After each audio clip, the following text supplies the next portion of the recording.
அஸ்ஸலாமு அலைக்கும்.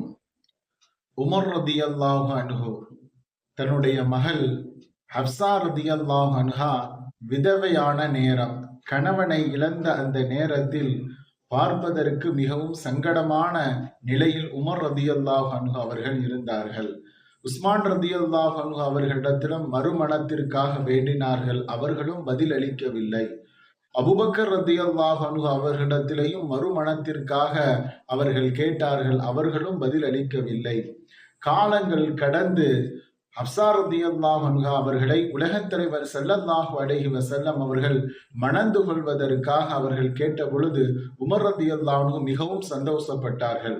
காரணம், ஹப்சா ரதியல்லாஹு அன்ஹா அவர்கள் ஹாஃபிஸாக இருந்தார்கள்.